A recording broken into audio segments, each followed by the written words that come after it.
ભારતીય વાયુસેનાના સૂર્યકિરણ ટીમ દ્વારા 6ઠ્ઠી અને 7મી મેઇનની 7મી આપણો ડિસ્પ્લે છે એને સ્કેટ ડિસ્પ્લે કહેવાય છે, એટલે આપણે જેને એર શો કહીએ એવું એનું આયોજન થઈ રહ્યું છે. સવારે 10 વાગ્યાથી હશે. આ 7 તારીખ આપણું રવિવારે જે આયોજન છે એનું 6 તારીખે ફૂલ રિહર્સલ પણ થવાનું છે. એ જ સમયે સવારે 10 વાગે સ્માર્ટ સિટી વિસ્તારમાં આયોજન થઈ રહ્યું છે. અને અટલ સરોવરની આજુબાજુનો, અટલ સરોવર અંદર નહીં પણ એની આજુબાજુનો વિસ્તાર જે આખા અમારા રોડ્સ છે એને અમે વ્યૂઇંગ એરિયામાં કન્વર્ટ કરવાના છીએ, જ્યાં લોકો આવી શકશે અને ત્યાંથી વ્યૂ આખો ડિસ્પ્લે થઈ શકશે.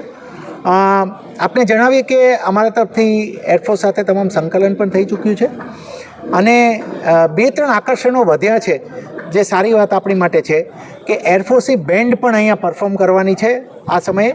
અને બહુ રેરલી આ બેન્ડ આ રીતે પબ્લિક ડિસ્પ્લે કરતી હોય છે. પ્લસ ગરુડ કમાન્ડોના ને એના જે વેપન્સ હોય એનો ડિસ્પ્લે પણ 6 અને 7 તારીખ 2 દિવસ આયોજન થવાનો છે.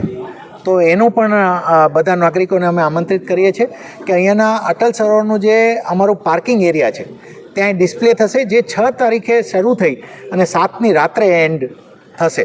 તો એમાં પણ આ ડિસ્પ્લે સિવાયના જે સ્કેટ ડિસ્પ્લે સિવાયના સ્ટેટિક ડિસ્પ્લે એને જે કહેવાય છે એ સમયમાં પણ લોકો હાજર રહી શકશે.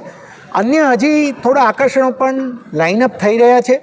અમારે we will take 1 or 2 more days to confirm.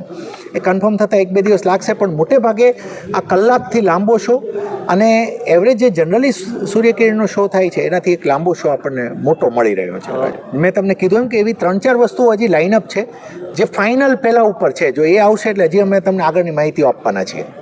એટલે એ એરક્રાફ્ટ બધું રહેશે. લોકોની અમારી અપેક્ષા છે કે 1 લાખ લોકો તો મિનિમમ થવા જોઈએ એટલા માટે. પરંતુ અમારી માટે એક સારી વસ્તુ આ કાર્યક્રમમાં એટલી રહેવાની છે કે સ્માર્ટ સિટીનો આખો 900 હેક્ટેરનો એરિયા છે જેમાંથી આ વ્યૂ થઈ શકે છે. એવું નથી કે અટલ સરોવરમાંથી જ થવાનું છે.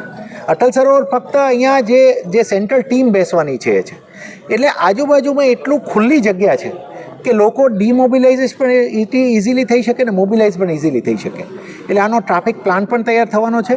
અમે મીડિયાના મિત્રોને ખાસ વિનંતી કરીએ છીએ કે લોકોના મોબિલાઇઝેશન અંતર્ગત તેમજ માહિતી બાબતે પણ આપણી માટે ખાસ અમને સહકાર આપે. અને રાજકોટ જે અર્સ્ટવાઇલ સૌરાષ્ટ્ર સ્ટેટનું એક કેપિટલ રહ્યું છે, ગુજરાતનું એક મહત્ત્વનું શહેર છે, આપણા નાગરિકો માટે આ એક ખરેખર એક બહુ યાદગાર એર શો થવા જઈ રહ્યો છે.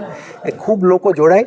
અને એક બીજી વિનંતી હતી કે જેમના નાના બાળકો હોય એ જો બને તો 6 તારીખે નાના બાળકો હોય, કોઈ દિવ્યાંગજન હોય, એમને જોવું હોય તો દે શુડ પ્રિફર 6th, કેમ કે ત્યારે થોડા ઓછા લોકો હશે અને થશે એ ડિસ્પ્લે રિહર્સલ જ હશે, પણ એ રિહર્સલ ઘણું ફૂલ જ રિહર્સલ હશે.